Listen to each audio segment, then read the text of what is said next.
Welcome to Iraq Matters, a podcast of Enabling Peace in Iraq Center here in Washington, D.C. I'm Erik Gustafson. Today, we're speaking about Iraq, a country that has often been in the news for war and conflict, but today we're focusing on a quieter crisis that's impacting farmers across the country of Iraq today. Imagine you're a farmer in Halabja.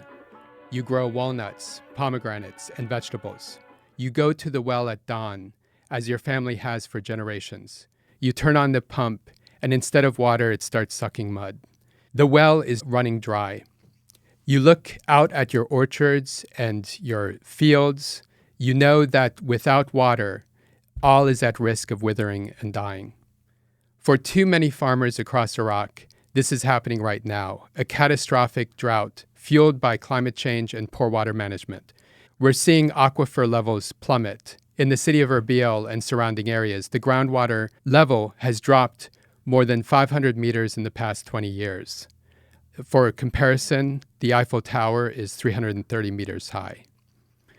With damming and historically low rainfall, some rivers are slowing to a trickle, and a growing number of farmers are struggling to maintain their livelihoods. But in the face of this existential threat, there are stories of resilience and innovation. EPIC's new report, Making Every Drop Count, asks the critical question, can drip irrigation save agriculture in Iraq? Today, we're joined by the man who traveled across the farmlands of the Kurdistan region in northern Iraq to find the answer.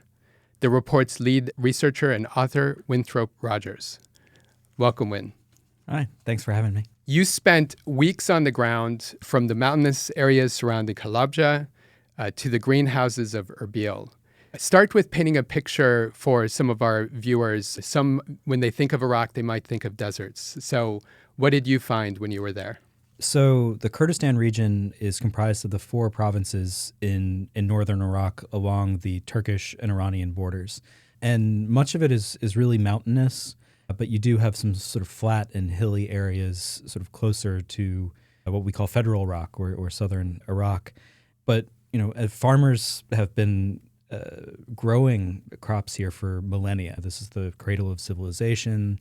This is one of the first places that agriculture developed, and it's due to the abundance of water in the area. You have the two major river systems that make up the Mesopotamian basin that flow out of these mountains in Turkey and Iran and into Iraq and provide the source of water for agriculture here. So I was there mostly in July. And it was actually a really good time to be there. We had just had the wheat harvest, which sort of is beginning of June, end of May. But by the time I got there, there was a lot of vegetables that were coming into season. So tomatoes were out, cucumbers were out and starting to come into the market. Potatoes were being harvested. The grapes were getting ready. You could start to see the pomegranates growing in the orchards. They're just being harvested now, but you could see these little red pomegranates budding on the trees. So it was really it was very hot to be there at the time and very dry because it only rains in the winter there. But at the same time, you had this agricultural produce that was coming out. The Kurdistan region's landscape is very kind of sparse in a lot of ways. It doesn't have a lot of trees and all of that. But then you get to these kind of small farms where they're growing produce, and it's very verdant. You come to it's not an oasis, but it kind of is, right? You have water from a well and lots of different plants and a wide variety of crops growing there. And so you sort of step into a little magical world where there are bowers of, there's sunflowers and pears and peaches and stuff growing all around you. But then you leave the farm, you go back out into the sort of main landscape. And again, it kind of hits you how dry and sparse it is out there and how sort of vulnerable that these small farms are without water. Wow. So pomegranates that get as big as this, right? Yeah. But before, when I was there, they were just tiny little things. Yeah. And I also brought some walnuts. Okay. Which, the landscape, of course, is so beautiful. And I think you might relate to this. Like once you visit these places, then every time you have a walnut, you think of these places. You have a pomegranate, you think of these places. Yeah. So traveling around My interpreter, Connie, and I went up into the mountains in Hawraman, which is this kind of region that is on the border between Iran and Iraq, up to this town called Biara, and pulled up to a tea shop and started asking around, who around here grows walnuts. And there was a guy sitting right there hanging out with his friends. And we sat down and started talking with him, asking him all these questions about how the harvest was going, what kind of challenges they have. And one of the guys in the group kind of wandered away and came back with a couple of green walnuts with it's this kind of green fleshy bit on the outside. And you cut it open and the nut is inside, and showing us which, was a healthy kind of walnut and which was something that was having trouble because of drought and other reasons. It's very immediate. Like once you get out into the countryside, agriculture and this rural livelihood is very immediate and present. Yeah. So another question, because you've spent, years in the region. Yeah. How does it compare? Like when you were there in July, of course, this is late summer, so it is a drier time. Yeah. But how does it compare to other times of the year? So again, it's really dependent on precipitation. So, here in the U.S., I grew up in Virginia, and the summer is when it's green and when the leaves are out, and the winter is kind of this time when everything dies back and it's a bit brown and gray. It's kind of the opposite in Kurdistan, again, because of the time of year that they get precipitation. So the summer is very dry, and it starts raining about now in November and late October, November, and into December. And a lot of it is also dependent on elevation. So at the lower elevations where most of the main cities are, like Erbil and Sulaymaniyah and Kirkuk and Duhok and all of that, you're going to get rain. But the higher you get up in terms of elevation, up into the mountains, you're going to start to get snow a lot. And you have eventually, after the whole winter, you have a big snowpack up there, hopefully, if it precipitates enough. By the time it gets to about February and March, and Nowruz, which is the Kurdish New Year in late March, everything is beautiful and verdant and green and just like electrically so.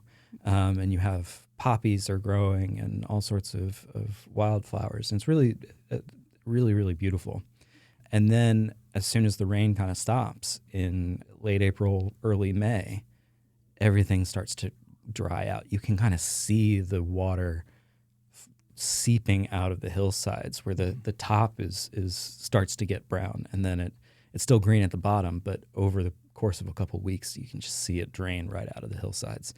And by summer it's quite brown and all of that, and everybody just kind of has to wait until the rains start again in the winter for there to be more water. There are reservoirs and rivers and those sorts of things that still have water and underground water, but it's dry in the summer. Yeah. Well, let's return to that drier period. So let's talk about Kashrao Mohammed, the farmer from Halabja you described in your report, where one of his wells was running dry. Yeah. So tell us a little bit more about the story of Halabja, and then what the area is like today, and in particular what you learned from the story of Kashrao. Yeah. So I mean, as you say, that actually happened. Connie and I showed up that morning. He said, "Yeah, our well is not doing well. Like it's drying up. This morning, one of his guys came in and turned it on, and it wasn't really working." So his farm is in between this town called Said Sadak and Halabja, and this area is right on the Iranian border. It's ringed by mountains where the border is, and they're really, really high and beautiful. It's just this kind of wall of mountains. It's on the front of the report.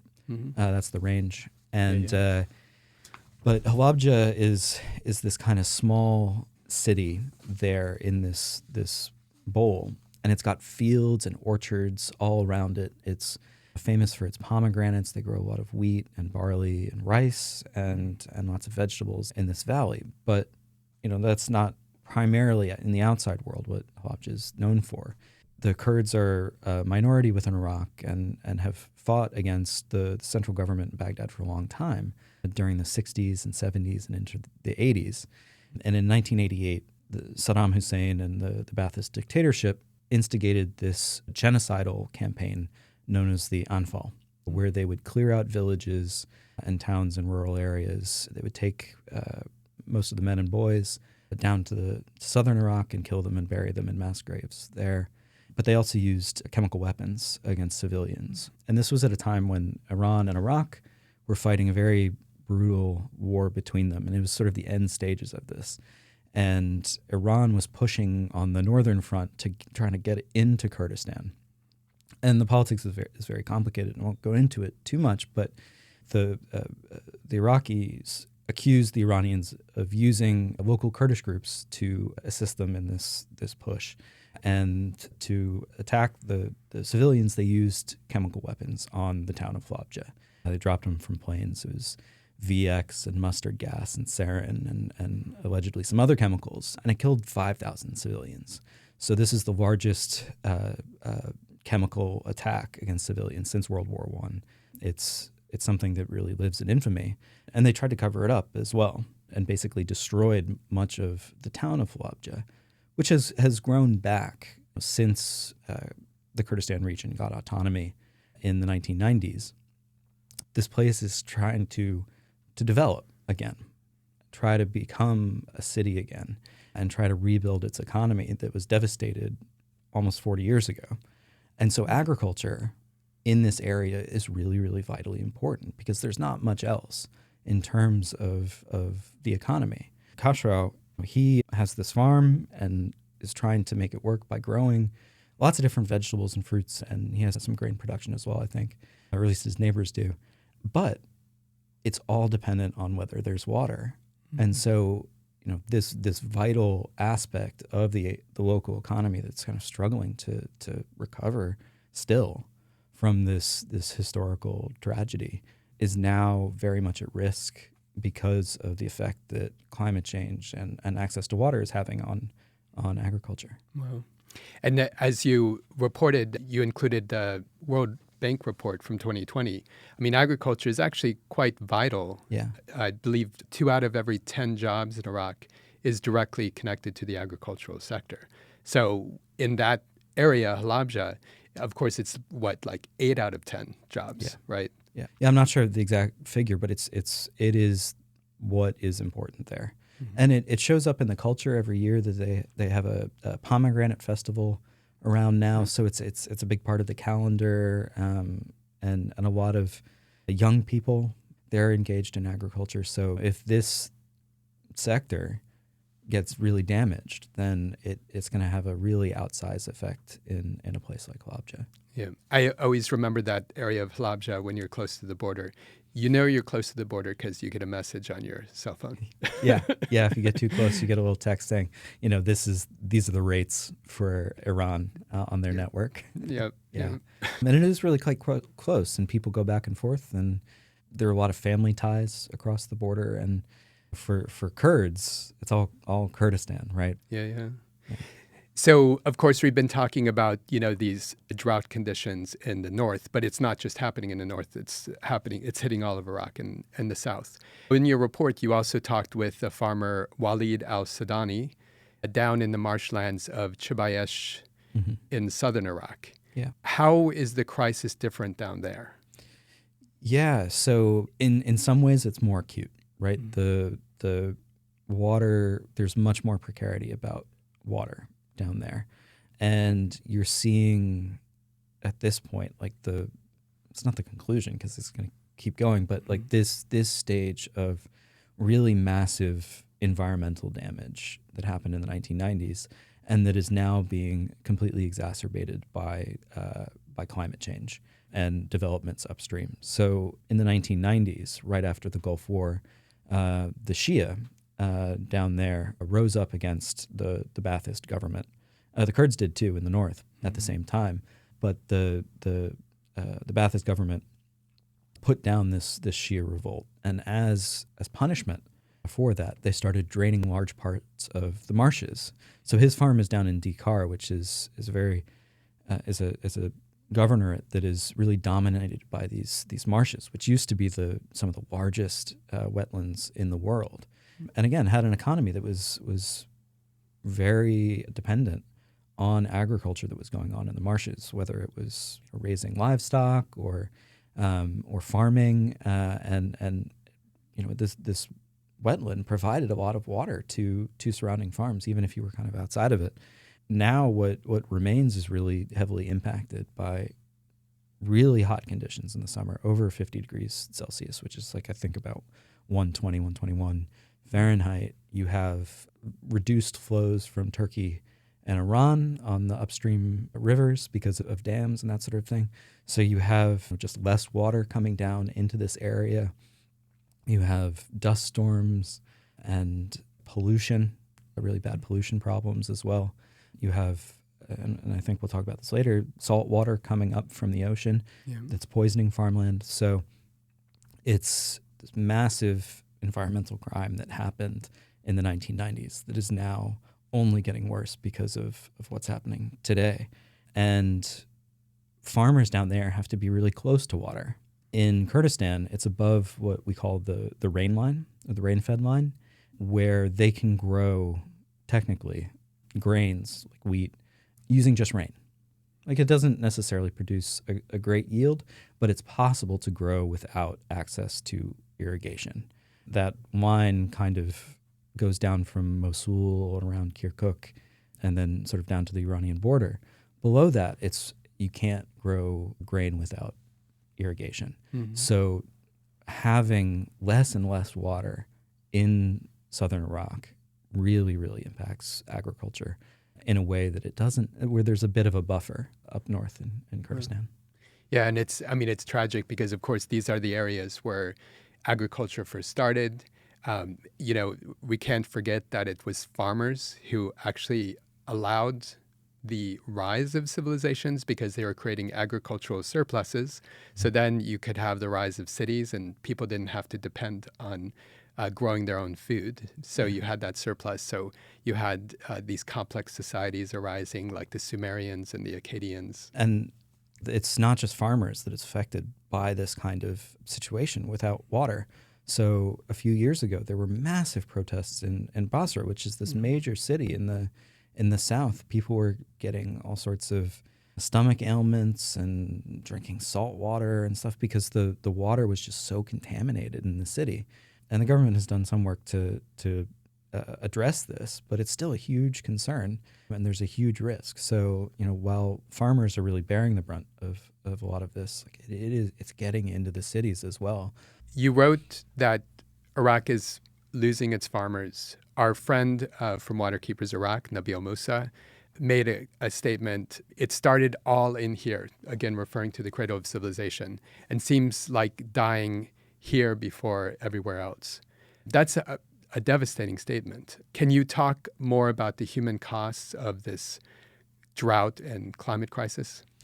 Yeah, and again, like Basra is a really good example of how this is a really complex problem where you kind of kick out one of the legs that enables a stable, functioning, prosperous society, something as basic as water, and governance starts to wobble, where you start to have protests and changes in politics and people demanding that the government do better. And maybe the government is resistant to that, not necessarily because they don't recognize it as important, but they just don't have the capacity to do it or the political will to do it.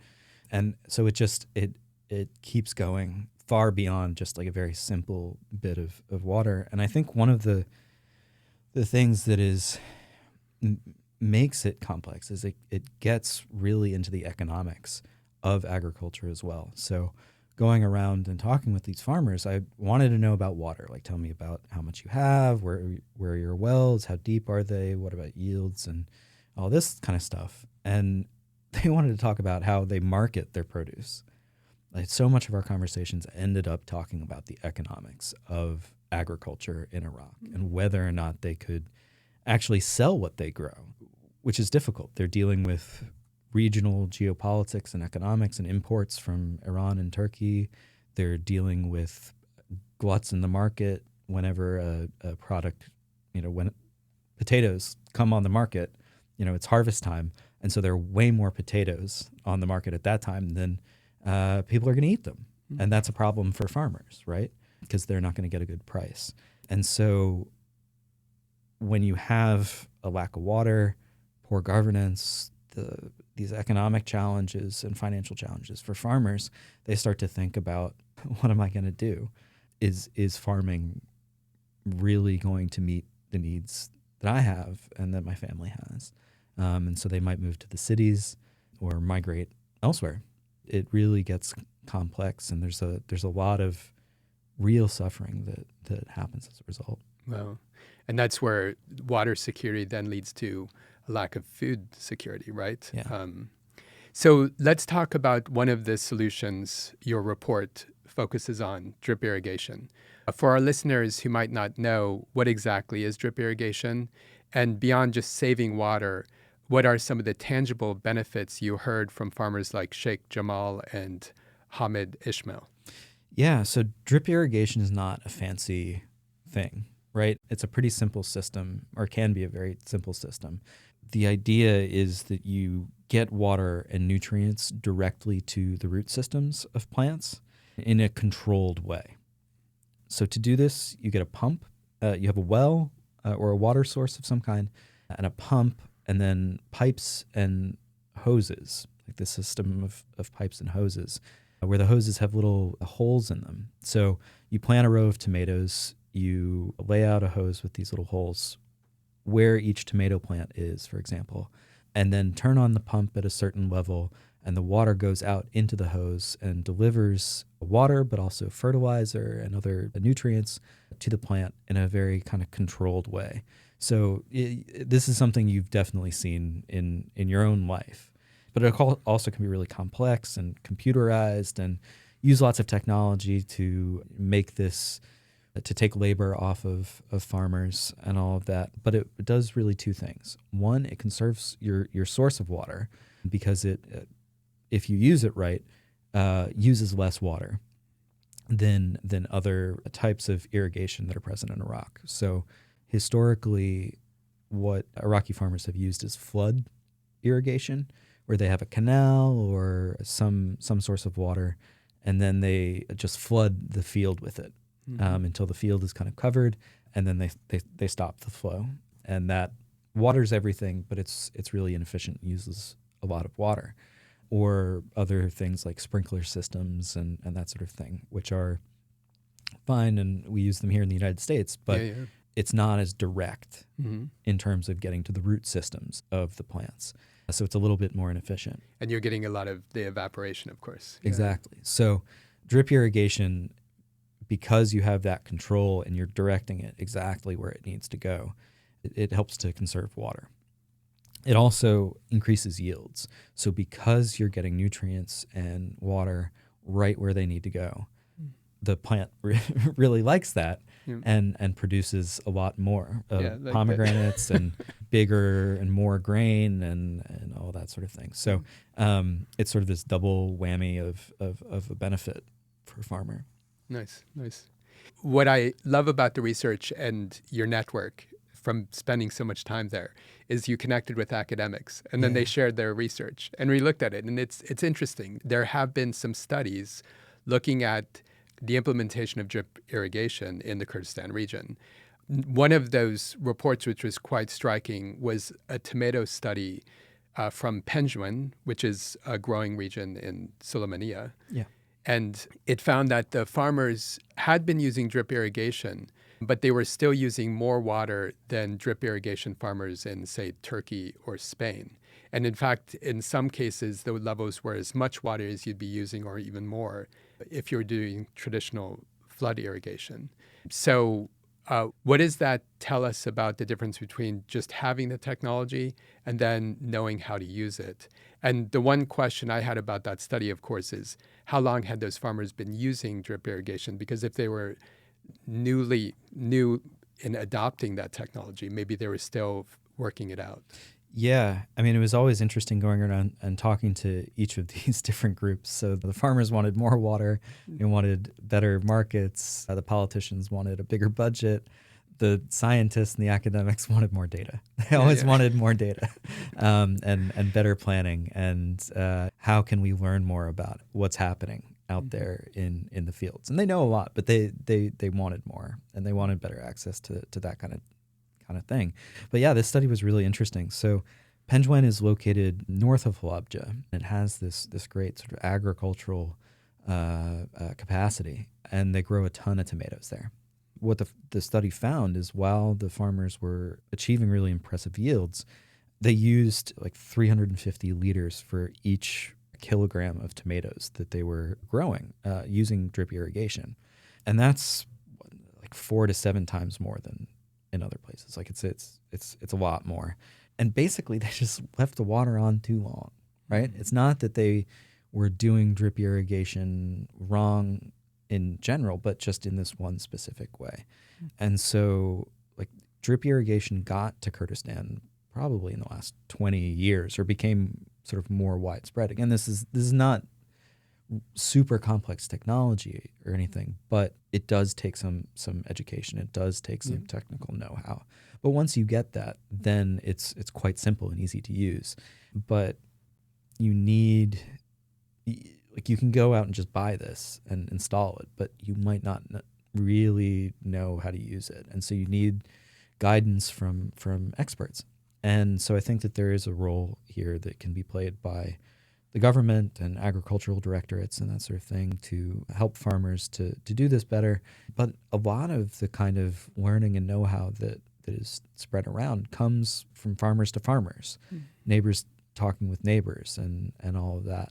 I think we'll talk about this later a bit as well, is like one of the solutions is to increase that kind of network connection and do it in a deliberate way, and try to spread this kind of knowledge through the networks that are already there, to increase their knowledge. Yeah, I mean, we can speak to it briefly now, but I know when you had sent the report and we were working on the editing, I immediately thought of the old extension services of USDA, the U.S. Department of Agriculture, and how they connected with land grant universities and with individual farmers that would develop, that would show how to innovate in agriculture and becoming kind of those, what's the word, proof of concept right there in the community. Yeah. And that's already sort of happening. So a lot of the farmers that you've mentioned so far, Khosrow, Sheikh Jamal, Hamid, like these guys have a little group among themselves, and their Kurdish sometimes translates in ways that is a little bit sort of formal or funny to the English ear, but they're the Exemplary Farmers Union. Nice. And they are really good at what they do, and they know what they're doing, and they're really innovative. And they're always testing how different varieties, how drought resistant these seeds are, how much water do they need. Like they're all, and these guys are really dedicated to doing that, getting that knowledge out from these guys and what works well and what's working well now, and all of that to other people around their communities, I think is really important. And they're doing it already. But if there are ways to encourage that and to do it in a more widespread and deliberate manner, I think that's something really good and useful. So, of course, it's not just about knowledge. It's also about money. What are the financial barriers that face your typical farmer? And how much does a system cost? And why is that such a massive hurdle for some of these farmers? One thing that I think is outsiders don't necessarily clock right away is that like there's a very different kind of level of economic development in rural Iraq from here. So, when we're talking about a few $1,000s, that might not be that much in the United States, but it matters a lot to a rural farmer who might be making less than $500 a month. In the South, what we were told was that it costs about $8,000 to put in a system that covers a 25-acre farm. In Kurdistan, some of the farms that I went to are a bit smaller, so they were saying about $2,000 for 3 acres, and so that's closer to $16,000 for 25 acre for an equivalent farm. this is a big upfront cost. If you are unable to sell your crop for a good price afterwards, then it makes it much more difficult for you to make these kind of investments. So I think that this is where government, NGOs, and that sort of thing can kind of step in and facilitate loans or grants. But of course, these governments have their own financial problems and lack of capacity and that sort of thing. So they're not really doing that all that much right now. So at this moment, it really is very much on the farmers to take this on. So you talked about a high-tech operation, the Rawatan company near Erbil, that seems to be a world away from that small rural farm you were just talking about. Is that kind of high-tech hydroponics the future of agriculture in Iraq, or is it a distraction from the simpler, more scalable solutions that you saw with drip irrigation? It was really cool to go out and visit, and the facility there is really impressive. The particular one that I visited is off the Gware Road in Erbil, and it's in this big industrial park, all of these big warehouses, and some of them have been sort of repurposed for this hydroponic facility. So they have these big fans and these kind of walls of where cool water is dripping down these vents. And then the big fans are blowing this cool air across. Again, it was July, so it was really hot out. So they needed to have it cool to get the ideal growing environment for all of the plants that they were using. And they can do a lot of different things. So when I was there, they were growing cut flowers and house plants. They had just switched out tomatoes. They were doing a little bit of lettuce and some greens, but they were sort of in this transition phase between crops where they kind of clear everything out and clean everything out. But they were still growing lots of stuff there. But it's really expensive. They said that they had about 2.5 acres of growing space in these warehouses, and it takes about $100,000 to do. And if you do a really high tech, super computerized and controlled environment, you can spend as much money as you want. You can spend millions of dollars on this. But the payoff is that you get to do multiple high yield crops each year instead of just one or two. But it is really technologically and cash intensive. So it takes a lot of work and know-how to get right. For your average farmer, it's not something that's particularly relevant. So let's talk about obstacles beyond the farm. Your report outlines challenges at the systemic level. How are governments hindering or helping the transition? And tell us what you learned from talking with KRG Minister of Agriculture, Begard Talabani, and Halabja's governor, Naksha Nasi. Kurdistan is a small place. It's about 6 million people. So a lot of people know each other, and the community is quite close. Family is really, really important. You have tribal structures. You have political party structures that are really tight.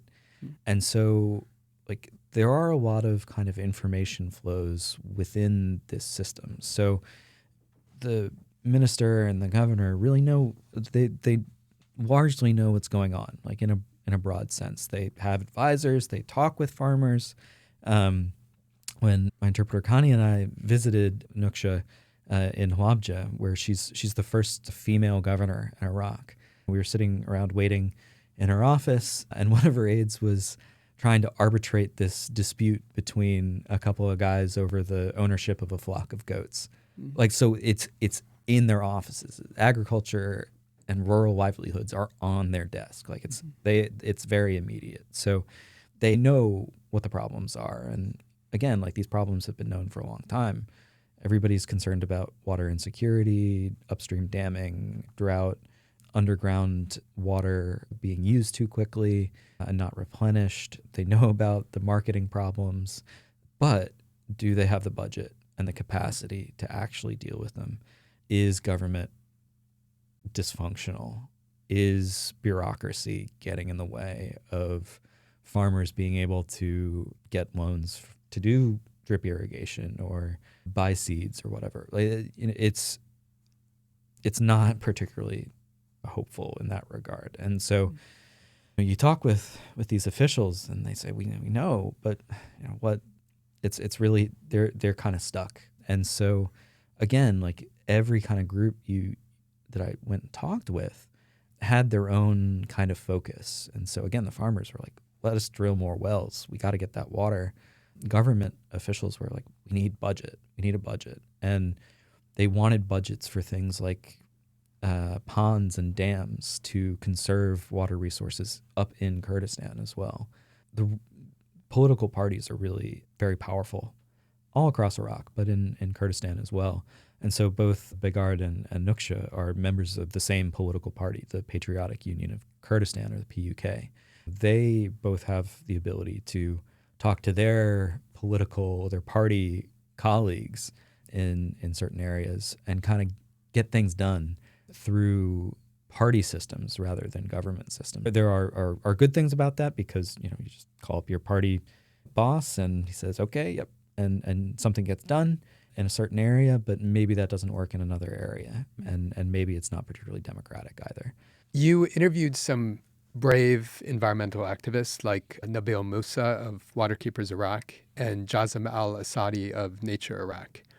Their work is, of course, fundamental about survival, saving Iraq's waters and land. But your report hints at the fact that some of this work is quite dangerous. In a context where some ruling parties, public officials, and militias see environmental advocacy as a threat to manage, a challenge to their control over resources and their narrative. What are the real-world risks these activists are facing? And given those risks, how critical is this growing and courageous environmental movement to securing any kind of viable future for Iraq and the Kurdistan region? It's a very concerning situation. And a couple years ago, I wrote a story for the Dial and Foreign Policy that looked into this. And at the time, my editor was really curious about, why these guys were facing such blowback for something that seemed so sort of mainstream and simple and straightforward and obvious to us. Mm-hmm. People are talking about pollution in rivers and lack of water. Like, isn't this a problem that everybody should be concerned about? Why are they getting arrested? Why are they getting beat up? Why are they getting threatened? Why are they having lawsuits filed against them? But it is, as you said there, like it really is about control.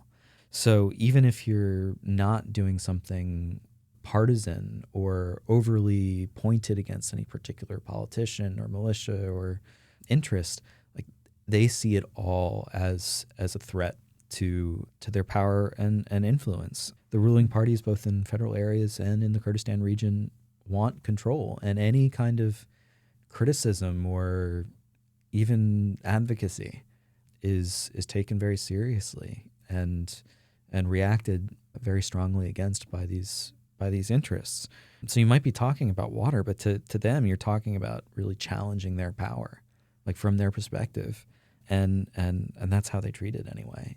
I think there's also something kind of implicit about environmentalism and the perspective that it endears is that, it thinks about communities kind of in a holistic way. Like how does water and health and pollution and all of this, how is it connected with governance and healthcare and economic development and agriculture and even for some religions in Iraq, water is a really important symbol and a really important part of their religious practice and their ceremonies.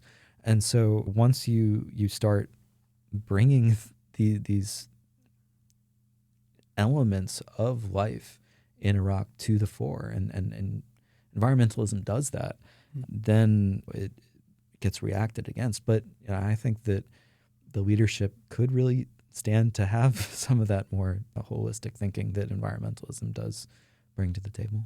Yeah. So the report, which, by the way, you can find at enablingpeace.org, outlines a set of recommendations. If you could have the leaders of Baghdad and Erbil do just one thing to accelerate this solution for saving water conservation, what would it be? Would it be the national irrigation modernization efforts? Would it be to financial mechanisms or something else? Yeah. So I think not to overgeneralize, but again, farmers are pretty practical people. They hone in on what works and kind of stick with that. until they see something else that works better. Again, we kept sort of hearing as we talked to people like, oh, well, this is the way we've always done it. It works. In fact, some of the sort of reasons why people didn't start adopting drip irrigation is because they had sufficient water, right? Sort of this counterintuitive thing where because they were secure, they didn't want to step out and start doing something new that cost money and all of that when things were working pretty fine. But Iraq has been going through a drought for a few years now, and the less it rains during the winter, the less there is in terms of snowpack up in the mountains, and some of these places that have always had plenty of water are starting to have problems. And now they're starting to go, oh, we have to do something a bit different. And now they're kind of switching over to drip irrigation in these water wealthy places. And so I think a really good way of convincing people to switch to drip irrigation is to get farmers together. And we've already talked a little bit about this. Start to facilitate these networks in kind of a deliberate way, in a way that it's farmers talking to farmers. They're going to believe each other. They have the credibility and the legitimacy and the social cachet and all of that. Me showing up on some Kurdish farm to tell them how to do things is, they're going to be very polite.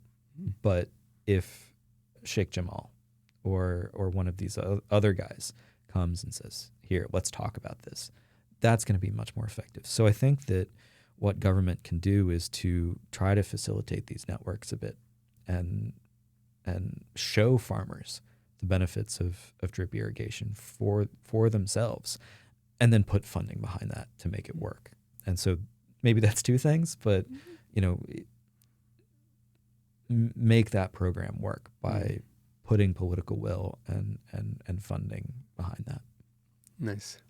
So finally, after all your travels and all your conversations, did you come away with a hopeful feeling? And do you feel like there's a path for Iraq and the Kurdistan region to secure a water-wise future for its agriculture and for its cities? And I think we need to be really clear about how serious the situation is, particularly in terms of groundwater and how quickly people are using up groundwater and digging wells. And if farmers can't get the kind of water that they need, or if it's too polluted or salty, then whatever kind of irrigation system you're using doesn't really matter all that much. If there's no water, there's not going to be agriculture and farms. So that said, I think drip will spread, and I think it gives a good buffer to water-stressed communities where you're conserving water a bit more, and maybe that gets you through to a more plentiful year in terms of precipitation that takes the edge off this drought that Iraq is currently facing. It buys time. And so I think I'm hopeful that drip irrigation will spread because it's a technology that's relatively simple. If you use it correctly, it's really effective. And there are ways to finance it and get that knowledge and that equipment out there. Yeah, absolutely. No, and I love what you were talking about earlier and what the farmers were sharing, that it's not only saves water, but also boosts yields. Yeah. So it can be very beneficial. Yeah. Thank you, Win, so much for this on-the-ground reporting. It's such vital research. I think it speaks to how crucial this issue is. Water scarcity is a huge problem facing so many people across the Kurdistan region in Iraq, but also speaking to the human ingenuity and what's possible in terms of adapting to climate change. You can read this full report, Making Every Drop Count, on our website, enablingpeace.org. Please share this podcast. Iraq Matters is back after a long hiatus. Help get the word out, and let's all work together to address this. Share the report, the recommendations with others, especially public officials in Iraq and with farmers. And thank you so much for listening to this epic podcast. I'm Erik Gustafson, reminding you that Iraq matters.